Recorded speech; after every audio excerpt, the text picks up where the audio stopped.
मेरे चैनल को सब्सक्राइब कर लीजिए, बेल नोटिफिकेशन को भी ऑन कर लीजिए। आज आप एक है आयशा नावल की सेकंड एपिसोड सुनेंगे, जिसकी तहरीर उम्मे उमैर की है। चले चलते हैं कहानी की तरफ। चेहरे की चमक में शर्म की लाली इसके सरापा को चार चांद लगा रही थी। बुर्के और सफेद धारीदार चादर में लिपटी ये मासूम कली किसी होर से कम नहीं लग रही थी। शर्म से झुकी स्याह पलकों की झाल और सफेद नूरानी चेहरा किसी भी नौजवान की धड़कनों को मुंतशिर करने के लिए काफी था। अम्मी और आंटी जमीला बरामदे में हंसे गुफ्तगू थी जब आयशा को बाबा ने चाय लाने के लिए बैठक में बुला भेजा। तश्तरी में चाय के साथ पकौड़े और बिस्किट सजाए जाने की ठान ली।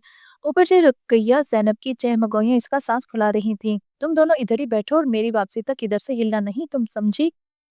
अभी हमारी फिक्र न करें, अपनी खैर मनाएं। मुझे जरा वापस आने दो, फिर देखना। छोटी सी बैठक में चार प्लास्टिक की कुर्सियां और एक प्लास्टिक की मेज के अलावा एक कोने में चरपाई बिछी थी, जिसमें निहायत महारत से कढ़ी चादर बिछी थी और फिर चरपाई के नीचे अम्मी की सिलाई मशीन को ढांपा हुआ था।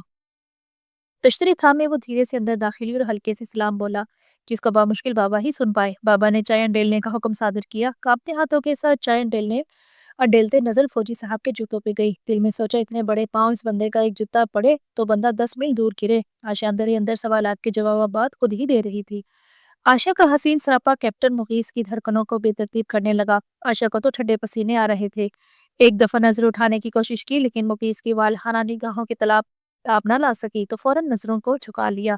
बाबा ने मुगीस को मुखातिब करते हुए बोला, आपने कुछ पूछना है तो आयशा से पूछ सकते हैं। आशा की तो जान पे बन रही थी। पहले ही ऊपर का सांस ऊपर था और अभी सवाल जवाब का सिलसिला। या अल्लाह, तू ही आसानी पैदा कर। दिल में विर्द करने लगी। अंकल, मुझे तो कुछ खास नहीं पूछना, इनसे बस यही कि इनको मेरे मुख्तलिफ इलाकों में तबादले से कोई इतराज तो नहीं होगा। मेरा मतलब है आप लोगों से दूरी का। मुगीस ने सवालिया नजरों से आयशा के चेहरे को अपने हसार में ले लिया। आयशा ने फौरन फौरन गर्दन नफी में हिला दी। आयशा, आपको कुछ पूछना है तो आप पूछ सकती हैं मुगीस से। जी नहीं, मुझे और कुछ नहीं पूछना, बड़ी मुश्किल से गले से आवाज निकली। शुक्र है, बाबा ने वापसी का अंदिया सुना दिया। बाहर निकलते ही इसने लंबी सांस खींची। ओ कमीने ज़हीर, तुझे कितने दिनों से फ़ोन कर रहा हूँ तो फ़ोन क्यों नहीं उठाता, किधर था?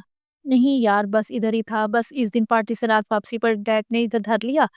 आओ देखो ना, तो बस कुछ पूछना यार, सिर्फ मारा ही नहीं, बाकी कोई कसर नहीं छोड़ी।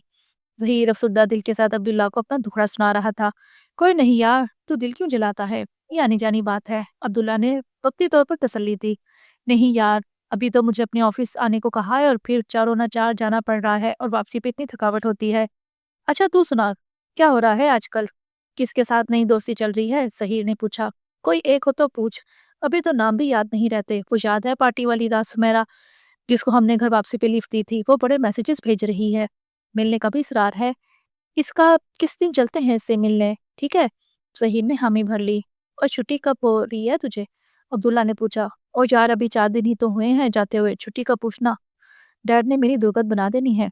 अब्दुल्ला या तो बड़े भाई का चहीता है, सर पे ना वालदैन है, पूछ पूछ करें, और बड़े भाई ने हथेली पे छाले की तरह रखा हुआ है, जितनी मर्जी आवारागर्दी कर ले, तुझे तो कोई पूछने वाला भी नहीं है। और इधर मेरे बाबा हजूर हैं, हर वक्त इनकी कड़ी नजरें मेरा ताकुब करती हैं। बस अब इतना गमगीन ना हो, जैसे तू तू तो कभी जैसे बाहर गया ही नहीं। अब्दुल्ला ने खरी सुना दी। मेरे भाई को शिकायत का मौका ही नहीं मिलता। मेरे हर वक्त टॉप नंबर जो होते हैं लाले। जवानी में इधर उधर थोड़ी बहुत मस्ती तो चलती है मेरे यार, अब्दुल्ला बोला। खैर, जा तो दिल ना जला, मेरे गम का भी मदावा करते हैं। आशा मेरी बच्ची, वो लोग तो मुतमईन होके गए हैं, इस्तिहारे के बाद पक्की करेंगे इंशाल्लाह। अम्मी बाबा रात को अपनी लाडली से मशवरा कर रहे थे। अगर कोई इतराज है तो बता दो, कोई जोर जबरदस्ती नहीं है। नहीं बाबा, मुझे कोई एतराज नहीं है, जैसे आपको बेहतर लगता है कर गुजरे। कैप्टन मुखीस तो पहले ही नजर में मेरे दिल में घर कर चुके थे। आयशा के दिल ने गड़ाई ली, शायद यही वजह है वो शख्स जिसको मेरे दिल का बादशाह बनना है। नमाज के बाद सलातो इस्तिखारा अदा की और साथ ही दुआ का लाला उतना ही सिलसिला जो इसका रोज का मामूल था। आहिस्ता आहिस्ता सूरज की किरणें अपनी तपिश ला रही थीं। फौरन पराठों के लिए ताज़ा आटा गूंदा और साथ ही चाय भी चढ़ा दी। अम्मी सबको बुलाएं, नाश्ते के लिए मुझे देर हो रही है, अभी ट्यूशन के लिए भी निकलना है। आशा मेरी गुड़ी, आज तो आपका अकेले जाना पड़ेगा, मैं वापसी पे आपको लेने आऊंगी इंशाल्लाह। अभी एक सूट मुकम्मल करके पहुंचाना है तेरे बाबा के साथ। ठीक है अम्मी, आप परेशान ना हो, वह जा पहनते हुए बोली। बच्चों के घर के करीब ही थी कि पीछे से टायर की चरचराहट सुनाई दी। मुड़ के देखा ही था कि तवाज़ुन बरकरार न रख सके, धड़म से जमीन बोस हो गई। आंखों के सामने तारे टिमटिमाने लगे। कुछ देर के लिए समझ से बाहर था कि आखिर क्या हो गया है। बहरहाल अभी हिम्मत करके उठने का सोच रही थी कि पीछे से सलवातें सुना दी।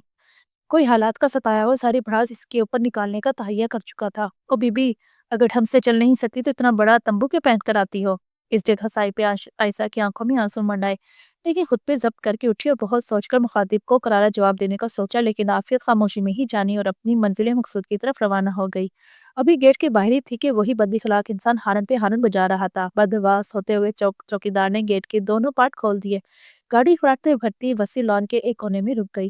چوکیدار نے عائشہ کو دیکھ کر سلام کیا اور کوارٹر کے کمرے میں جانے کا اندیہ سنا دیا۔ 2 منٹ بعد دونوں بچے اچھلتے کودتے کمرے میں آن دبکے۔ عائشہ نے السلام علیکم کہنے کی ترغیب دلائی اور نقاب کو چہرے سے ہٹایا ہی تھا کہ ایک دم بڑے دھڑلے سے وہی بد اخلاق نوجوان تیزی سے داخل ہوا۔ عائشہ نے فوراً اپنے چہرے کو اپنے دونوں ہاتھوں سے چھپا لیا اور رخ کمرے کی کھڑکی کی طرف کر دیا، جبکہ عبداللہ چند سیکنڈ کی جھلک سے ہی اپنے ہوش گنوا بیٹھا، بچوں کے چھچوڑنے پر گیا ہوا۔ مجھے علم نہیں تھا کہ آپ بسلسلہ احمد کی ٹیچر ہیں۔ مجھے ایسے لہجے میں بات نہیں کرنی چاہیے تھی آپ سے۔ آپ کو کسی بھی عورت سے اس لہجے میں بات نہیں کرنی چاہیے، وہ چاہے بسیلہ احمد کی ٹیچر ہو یا نہ ہو۔ اب آپ تشریف لے جا سکتے ہیں اور آئندہ اس کمرے کا رخ نہ کیجیے گا۔ عائشہ نے رخ پھیرے بغیر ہی نہایت خوش لہجے میں اس کو جوابوں سے نوازا۔ یہ گھر میرا ہے، میں جہاں چاہوں جا سکتا ہوں۔ آپ کون ہوتی ہیں مجھے اصول سکھانے والی؟ میں یہاں پہ اصول و قواعد طے کر کے آئی ہوں۔ میں ایسی شرط پہ آئی تھی کہ میرے حجاب و نقاب کا خیال رکھا جائے گا اور پردے کی حدوں کو پار نہ کیا جائے گا۔ اگر آپ ان کو باتوں سے تکلیف محسوس کرتے ہیں تو میں ابھی یہاں سے چلی جاتی ہوں۔ نہایت خشک لہجے میں بولی۔ اب چونکہ آپ اس حد کو پار کر چکے ہیں تو میرے اوپر فیصلے کا پورا حق ہے۔ عائشہ نے آخری کین ٹھوکی۔ عبداللہ کو اپنا آپ بہت چھوٹا لگ رہا تھا۔ اپنے ہی گھر میں 2 ٹکے کی لڑکی اس کو اصول واپس سکھا رہی تھی۔ غصے سے زبان کو دانتیں تلے دباتے ہوئے بولا، آپ کو آئندہ شکایت کا موقع نہیں ملے گا، آپ بے فکر ہو جائیں۔ اس اور توہین کی ملے جلے جذبات کے ساتھ اس کو اندر شدید جھڑن محسوس ہو رہی تھی اور خاموشی کے ساتھ دروازہ بند کر کے کمرے سے نکل گیا۔ بسیلہ احمد اس ساری صورتحال سے کافی پریشان دکھائی دے رہے تھے اور عائشہ کے اوپر سوالوں کی بچھاڑ کر دی۔ ٹیچر، آپ اپنے آپ کو ایسے کیوں چھپاتی ہو؟ کیونکہ آپ بہت خوبصورت ہیں اور ویسے بھی بہت گرمی ہے۔ دونوں کی طرف سے ایک کے بعد ایک سوال آ رہا تھا۔ باقی سب لوگ تو ایسا نہیں کرتے، ہماری ماما تو کہتی ہیں دل کا پردہ ہونا چاہیے، آپ کو برقع پہننے کی کوئی ضرورت نہیں ہے۔ عائشہ نے خاموشی سے دونوں کے سوالات سنے اور بہت نرمی اور پیار سے دونوں کو نہایت سادہ طریقے میں سمجھانے کی کوشش کی۔ دیکھو بچو، پردے کا حکم اللہ تعالیٰ نے قرآن میں دیا ہے اور اس میں خوبصورت اور بدصورت کی کوئی شرط نہیں ہے۔ سب مسلمان عورتوں پہ پردہ واجب ہے۔ اگر مسلمان عورتیں پردہ نہیں کریں گی تو ان کو قیامت والے دن سخت سزا سنائی جائے گی اور وہ سزا بہت شدید ہوگی۔ اللہ تعالیٰ کے حکم کو ماننے میں بھی ثواب ہے۔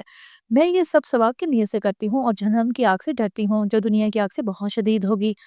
بچے منہ کھولے حیرت کے مجسمے بنے ہوئے تھے۔ آج کے لیے اتنا ہی کافی ہے، چلو اب اپنی کتابیں کھولو۔ بظاہر مطمئن نظر آنے والی عائشہ اندر سے شدت غم سے نڈھال ہو چکی تھی۔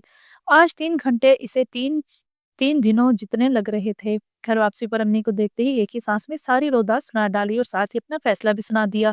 تو کیسی لگی آپ کو آج کی یہ ایپیسوڈ؟ ضرور بتائیے گا اور ویڈیو پسند آئی ہو تو لائک کیجیے گا۔ نیکسٹ ایپیسوڈ آپ کل سنیں گے۔